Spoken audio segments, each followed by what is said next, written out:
हमारे चैनल को सब्सक्राइब करना ना भूलें। यहाँ हजारों कहानियां हैं आपके लिए। शिविका मिस्टर मेहरा से मिलने के लिए मीटिंग रूम में आई और अपने लेट होने के लिए माफ़ी मांगते हुए बोली, sorry Mister Mehra, I was just little busy so I am late. Oh Miss Shivika, it was completely fine. मैंने आपसे कहा था ना, कल से मेरी आदत है हर जगह समय से पहले पहुंचकर सामने वाले का इंतजार करने की। और वैसे आपके लेट होने से ज्यादा मुझे किसी और बात का बुरा लगा है, साहिल ने कहा। किस बात का? I am sorry Mister Mehra, अगर आपको कोई तकलीफ हुई हो। क्या आपसे किसी ने बदतमीजी की या कोई गलत बर्ताव मेरे स्टाफ में से किसी ने किया? शिविका ने चिंता दिखाते हुए पूछा। करण पीछे आ रहा था और उसे शिविका का इस तरह साहिल की फिक्र करना बिल्कुल रास नहीं आ रहा था। इसके अलावा साहिल की बात सुनकर करण भी कंफ्यूज था, क्योंकि उसे समझ नहीं आया कि आखिर उन्हें किस बात का बुरा लगा। जब से वो यहाँ आए हैं, स्टाफ के आधे से ज्यादा लोग उनकी खातिरदारी में लगे हुए हैं। नहीं नहीं, आपके स्टाफ नहीं, हमारी नाराजगी तो आपसे ही है। हमने आपसे इतनी बार मना किया है, लेकिन फिर भी आप हमें मिस्टर मेहरा क्यों बुलाती हैं? मैंने आपसे कहा ना, मेरा नाम साहिल है, आप मुझे मेरा नाम लेकर बुलाइए। वैसे भी हमारी उम्र में ज्यादा फर्क नहीं होगा, साहिल ने दोस्ताना अंदाज में कहा। शिविका थोड़ी असहज हो गई और उसे समझ नहीं आया कि वो क्या जवाब दे। फिर उसने बात संभालते हुए कहा, सॉरी बट ये मेरी आदत है। मैं ज्यादातर चीज़ों को प्रोफेशनल रखने की कोशिश करती हूँ और इसीलिए अपने क्लाइंट्स और बिजनेस पार्टनर्स को उनके पहले नाम से बुलाना मुझे थोड़ा अजीब लगता है। अरे तो क्यों? क्या आप हमें सिर्फ बिजनेस क्लाइंट मान रही हैं? क्या हम दोस्त नहीं बन सकते? और वैसे भी भले ही ये हमारे बीच पहली डील है, लेकिन मुझे लगता है हमारे बिजनेस रिलेशन काफी अच्छे होने वाले हैं और हम साथ में काफी आगे तक जाएंगे, साहिल ने फिर से ज्यादा ही दोस्ताना अंदाज में कहा। शिविका इस बार जबरदस्ती मुस्कुराने के अलावा कुछ नहीं कर पाई। तभी करण बीच में बोल पड़ा, sorry to interrupt in between, but मुझे लगता है पहले ही काफी लेट हो गया है, इसलिए ये रहे फाइनल पेपर, आप दोनों इसे देख लीजिए। इस पर आप दोनों के म्यूचुअल साइन होने हैं। करण के बीच में बोलने पर शिविका को बात बदलने का मौका मिल गया।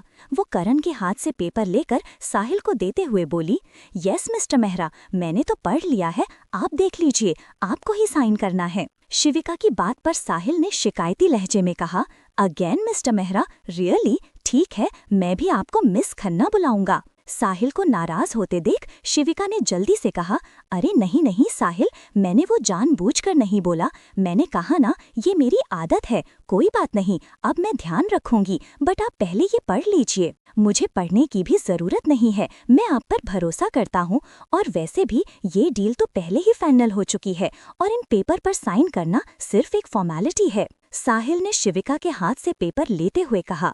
शिविका, करण, जतिन और सोनिया वहां मौजूद सभी को बहुत अजीब लगा। कोई भी प्रोफेशनल ऐसा नहीं करता। सोनिया को लगा कि उसे अपने बॉस को ऐसा करने से रोकना चाहिए, इसलिए उसने बीच में बोला, boss, at least check the terms and conditions, it could be a problem for us in future. Sonia अपनी बात पूरी कर पाती इससे पहले ही साहिल ने लगभग उसे डांटते हुए बोला, शट अप सोनिया, मैंने तुम्हारी राय नहीं मांगी, इसलिए चुपचाप खड़ी रहो। मुझे शिविका जी पर पूरा भरोसा है, और वैसे भी बिना भरोसे के तो हम साथ काम नहीं कर सकते ना, क्यों शिविका जी? जैसी आपकी मर्जी, I mean you can trust me, Shivika ने चालाकी से जवाब दिया। उसके बाद दोनों के बीच डील साइन हो गई। शिविका उसे अपने साथ ले जाकर कुछ ज्वेलरी डिजाइन्स के सैंपल दिखाने लगी। रियल ज्वेलरी के साथ उसने कुछ डिजाइन्स ज्वेलरी के लैपटॉप स्क्रीन पर भी दिखाए, जो अभी तक बने नहीं थे। काफी समय उन्होंने साथ बिताया। साहिल का जैसे जाने का मन ही नहीं था, लेकिन जब सारा काम खत्म हो गया तो बेमन से उसने कहा, okay now I have to go, but I hope हम जल्दी ही मिलेंगे। हाँ, अब तो मिलते ही रहेंगे किसी न किसी काम के सिलसिले में, शिविका ने मुस्कुराकर कहा। जाने से पहले साहिल ने आगे बढ़कर उसे गले लगाना चाहा, लेकिन शिविका ने एक कदम पीछे हटते हुए अपना हाथ आगे बढ़ा दिया। करण थोड़ी दूर पर खड़ा उन दोनों को देख रहा था। जैसे ही साहिल शिविका को गले लगाने के लिए आगे बढ़ा, करण अपनी कुर्सी से उठकर खड़ा हो गया और उनकी तरफ बढ़ा, लेकिन फिर जैसे ही उसने देखा कि शिविका ने उसे गले नहीं लगाया और उसे बीच में ही रोक दिया और अपना हाथ मिलाने के लिए आगे बढ़ाया, पता नहीं क्यों करण ने राहत की सांस ली। साहिल ने भी खुद को कंट्रोल किया और शिविका से हैंडशेक करके वहां से चला गया। कुछ देर बाद शिविका अपने लैपटॉप में कुछ करती हुई स्क्रीन की तरफ देख रही थी और थोड़ी परेशान भी लग रही थी। उसने गुस्से में अपने दोनों हाथ सर के बालों में डालते हुए कसकर अपना सर पकड़ रखा था और एकदम से बोली, "What a hectic schedule!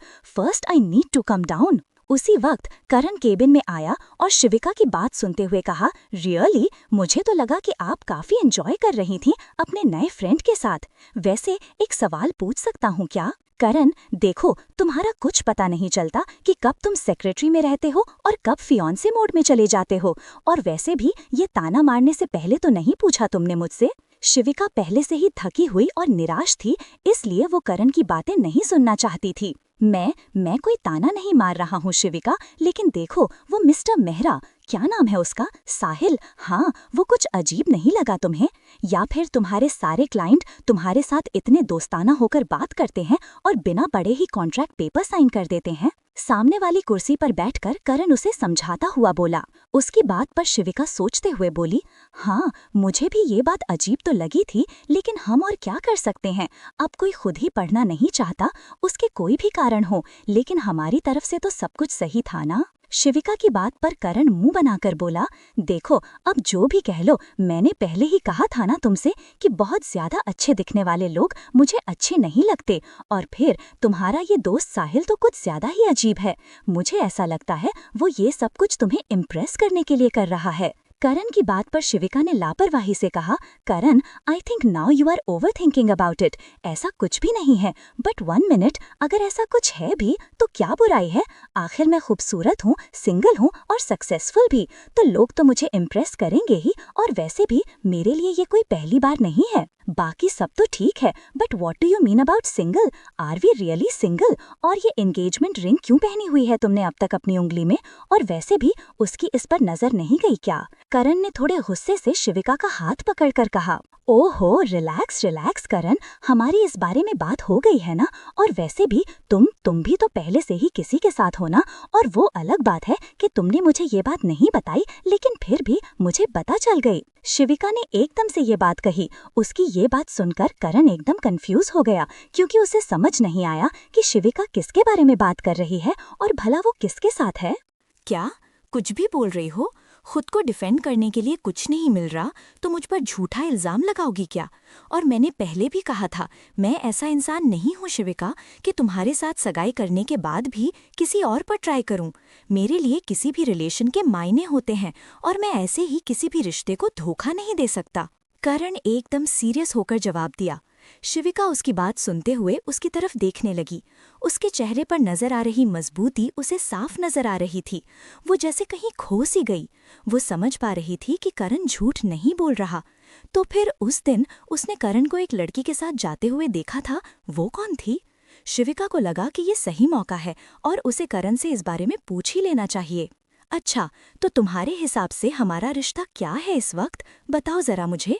एक बॉस और सेक्रेटरी के अलावा भी क्या हम कुछ लगते हैं एक दूसरे के? शिविका ने उससे सवाल किया। शिविका, तुम इस तरह ये सवाल क्यों कर रही हो? तुम्हें पता है कि हमारी सगाई हुई है। करण ने थोड़ा झिझकते हुए जवाब दिया, जिसे हम दोनों ही नहीं मानते। यही बात हुई थी ना हमारे बीच सगाई के अगले दिन? शिविका ने फिर से सवाल किया। शिविका, देखो, इस तरह से बात को गोल गोल मत घुमाओ और सीधे बोलो, आखिर तुम क्या कहना चाह रही थी और तुमने ये क्यों कहा कि मैं किसी और के साथ हूँ? करण ने इस बार सीधा सवाल किया। अच्छा, तो तुम ये कहना चाहते हो कि तुम्हारी लाइफ में कोई भी लड़की नहीं है? तो फिर वो कौन थी जिसके साथ तुम उस दिन यहाँ ऑफिस से निकलते ही गले मिले थे और फिर उसके साथ ही यहाँ से गए थे? बाय चांस मैंने तुम दोनों को साथ में देख लिया था और उस दिन से ही शिविका ने पूरी बात बता दी, क्योंकि वो जानना चाहती थी कि वो लड़की कौन है और वो जो सोच रही है वो सच भी है या नहीं। किस दिन, किसके साथ? अच्छा, वो मीरा। हाँ, उस दिन मीरा मुझसे मिलने आई थी। वो भी यहाँ पर एक पास के शोरूम में सेल्स गर्ल का काम करती है और वो मेरी। करण को जैसे ही इस बारे में याद आया, वो शिविका को ये बात बताते हुए बोला। शिविका मन ही मन ये दुआ कर रही थी कि वो लड़की बस करण की गर्लफ्रेंड ना निकले और करण से प्यार ना करती हो, और ये सोचते हुए उसने अपनी फिंगर्स क्रॉस करके अपनी पीठ के पीछे कर ली थीं क्रमशः। हमारे चैनल को सब्सक्राइब करना ना भूलें। यहाँ हजारों कहानियां हैं आपके लिए। कौन है वो मीरा? और जब मैंने पहले पूछा था तब भी तुमने मुझे उसके बारे में नहीं बताया? करण अपनी बात पूरी करने से पहले ही शिविका बीच में बोल पड़ी। 1 मिनट, तुमने कब पूछा मीरा के बारे में? वो तो मेरी बेस्ट फ्रेंड है कॉलेज टाइम से। और जब मैंने उसे यहाँ का एड्रेस बताया तो उसने कहा कि हम दोनों का वर्किंग एरिया तो आसपास का ही है, इसलिए छुट्टी के वक्त वो मुझसे मिलने आई थी। वैसे तुम इस बारे में इतना क्यों पूछ रही हो? करण ने शक भरी निगाहों से उसकी तरफ देखा। इतना इतना कहाँ पूछा मैंने? मैं तो बस ऐसे ही क्यूरियोसिटी में पूछ लिया, क्योंकि तुमने कहा था कि तुम्हारे साथ कोई भी लड़की नहीं होगी क्योंकि तुम इतने अमीर नहीं हो। शिविका ने एकदम से करण की ही बात उसे याद दिलाई। अरे वो सब तो मैंने ऐसे ही थोड़ा सा इमोशनल होकर बोल दिया था। तुम क्या उस बात को सीरियस लेकर बैठी हुई हो? और वैसे भी मीरा कोई लड़की नहीं है, वो मेरी बेस्ट फ्रेंड है। हम दोनों हाई स्कूल से बेस्ट फ्रेंड हैं और अब तक साथ हैं। मीरा के बारे में बात करते हुए करण के चेहरे पर बहुत बड़ी सी स्माइल थी और वो खुश नजर आ रहा था। अच्छा ठीक है, पता चल गया मुझे, तुम्हारी बेस्ट फ्रेंड है वो, लेकिन इतना खुश होने की भी क्या जरूरत है? और वैसे भी मुझे क्या लेना देना? तुम कौन सा मेरे सच में होने वाले हस्बैंड हो? शिविका ने एकदम लापरवाह बनने का नाटक करते हुए कहा, बल्कि असल में वो करण के बारे में सब कुछ जानना चाहती थी। लेकिन पूछताछ तो तुम ऐसे ही कर रही हो जैसे कि सब अपने होने वाले हस्बैंड की करते हैं। वैसे कुछ लड़कियां तो वो भी नहीं करती हैं, लेकिन तुम कुछ ज्यादा ही इंटरेस्टेड हो। कोई बात नहीं, अगर शादी करनी भी है तो मैं मना नहीं करूंगा, करण ने हंसते हुए कहा। उसकी इस बात पर शिविका चिढ़ गई। Shut up Karan and don't flirt with me all the time. और तुम भी बिल्कुल हस्बैंड की तरह ही प्रोटेक्टिव होते रहते हो। क्यों बार बार उस साहिल पर शक कर रहे हो? वो बेचारा अच्छा आदमी है। शिविका ने भी बात बदलने की कोशिश करते हुए कहा। साहिल का नाम आते ही करण उसके बारे में सोचने लगा। करण धीमी आवाज में बुदबुदाया, बड़ा अच्छा आदमी है, पता नहीं क्या अच्छा लगता है इसे उसमें, या फिर ये कुछ ज्यादा ही अच्छी है, इसलिए इसे सब लोग ही अच्छे लगते हैं। कुछ कहा तुमने करण? करण जो कुछ भी बोल रहा था शिविका ने सुन लिया, लेकिन फिर भी अपनी स्माइल छुपाकर अनजान बनने का नाटक करते हुए वो उससे पूछती है। उसकी बात पर करण ने कहा, नहीं कुछ नहीं मैम, और अगर आपको मेरी कोई भी बात बुरी लगी हो तो आई एम सॉरी। करण ने एकदम से माफी मांगते हुए कहा। शिविका को पता नहीं क्यों उसका इस तरह से माफी मांगना अच्छा नहीं लगा, क्योंकि वो तो बस उसी की तरह फ्लर्ट और मजाक में ये सारी बातें बोल रही थी। और तभी एकदम से उस केबिन का दरवाजा खुला और दिव्या वहां दरवाजे पर खड़ी थी। उसे दरवाजे पर देखकर शिविका और करण दोनों ही देखने लगे। करण ने एक्सक्यूज मी बोलकर केबिन से बाहर निकल गया। दिव्या ने शक भरी नजरों से उन दोनों की तरफ बारी बारी से देखा और फिर वहां आकर शिविका से काम के बारे में डिस्कस करने लगी। वृंदा मैंसन में दूसरी तरफ ऋषभ घर से निकल ही रहा था कि उसके पापा ने उसे पीछे से आवाज लगाई, रुक जाओ ऋषभ, और भाग जाने की तो कोशिश बिल्कुल भी मत करना।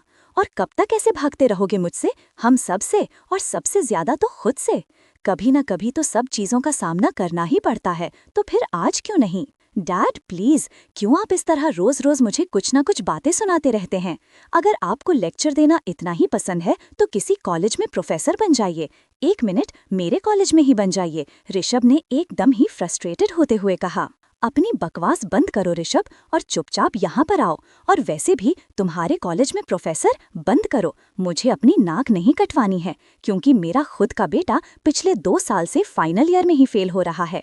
तुम्हें पढ़ाई करनी नहीं तो फिर क्यों कॉलेज जाने का नाटक करते हो? इस बार उसके पापा ने थोड़ा गुस्सा करते हुए कहा। उनके इस तरह नाराज होने पर ऋषभ ने अपनी आंखें बंद करके अपना सर हल्का सा ऊपर की तरफ किया और फिर अपना पैर पटक कर ना चाहते हुए भी उनकी तरफ आया और बोला, पापा आप जानते हैं कि मुझे वैसे भी पढ़ाई में कोई इंटरेस्ट नहीं है और मैं बस कॉलेज फेस्टिवल के म्यूजिक कंपटीशन में पार्टिसिपेट करने के लिए ही कॉलेज में हूँ, जिसके लिए आपको कुछ समझ नहीं आता है। मैं आपसे बता भी चुका हूँ कि मुझे म्यूजिकल इंस्ट्रूमेंट प्ले करना सीखने में इंटरेस्ट है और अब तो मुझे पियानो और गिटार बजाना आ भी गया है, लेकिन आपकी नज़र में ये कोई काम ही नहीं होता, तो फिर और क्या करूँ मैं? पढ़ाई का नाटक कर रहा हूँ, उसमें आप भी खुश हैं और मैं भी। ऋषभ इस वक्त ज्यादा नशे में नहीं था, इसलिए वो पूरे सेंस में ही अपनी ये बातें बोल रहा था, लेकिन उसके पिता को उसकी ये बातें सुनकर कुछ खास खुशी नहीं हो रही थी। देखो बेटा, शौक के लिए ये सब चीजें ठीक हैं,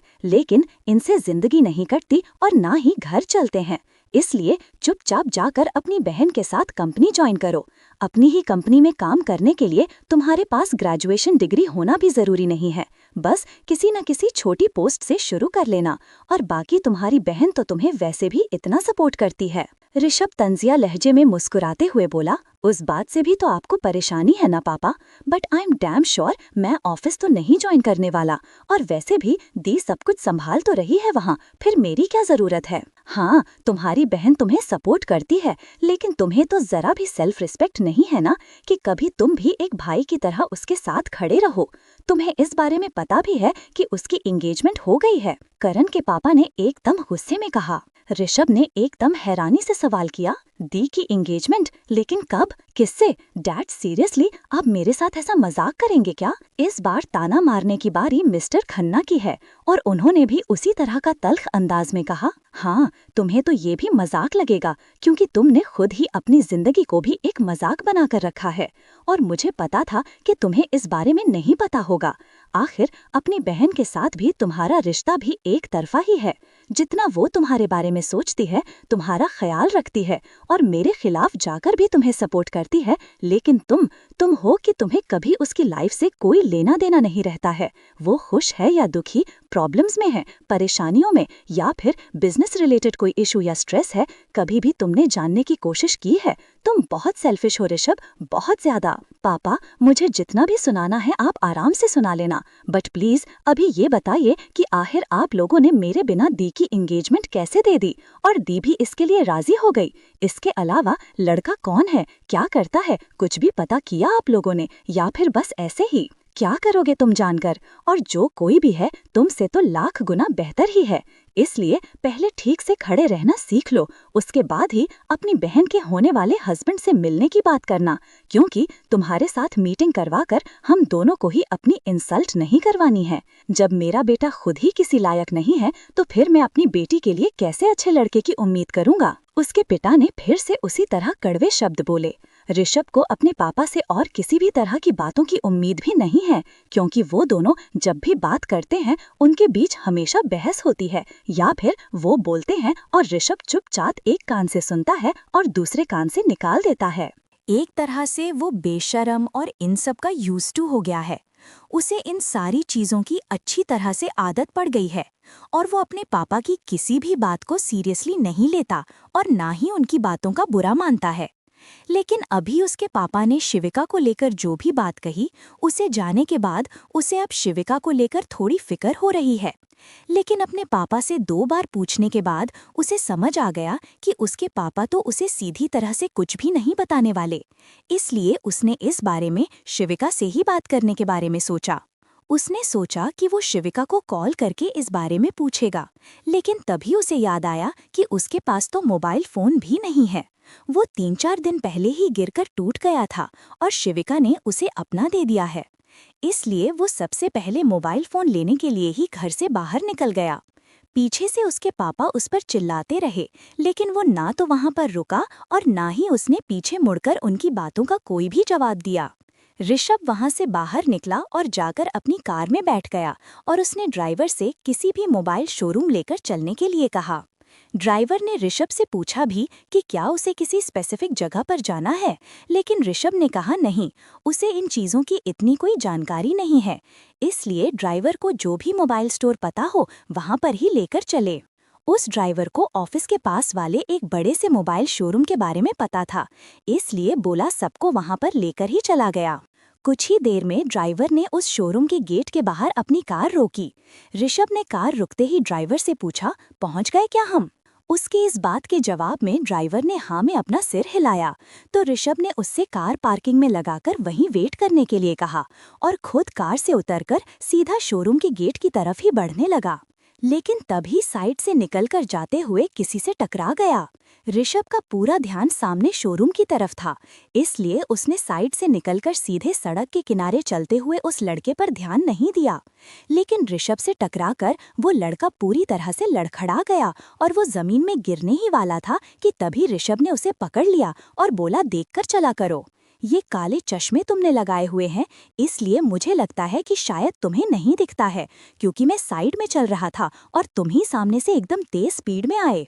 उस लड़के ने सीधे खड़े होकर उसकी तरफ देखते हुए कहा। लेकिन जैसे ही उसने ऋषभ की तरफ देखा तो वो एकदम से बोला, तुम मिस्टर सन की इंसान, तुम यहाँ क्या कर रहे हो? ओह हाय बेबी बॉय, तुम तो पहचान लिया मुझे, लेकिन ये कैसा निकनेम रखा है तुमने मेरा, सन की इंसान? मुझे कुछ खास पसंद नहीं आया, लेकिन अब तुमने रखा है तो चलेगा। ऋषभ ने उस लड़के की तरफ देखकर मुस्कुराते हुए कहा, क्योंकि वो लड़का कोई और नहीं समर है, जिससे वो पहले भी मिल चुका है उसके कोचिंग सेंटर में। क्रमशः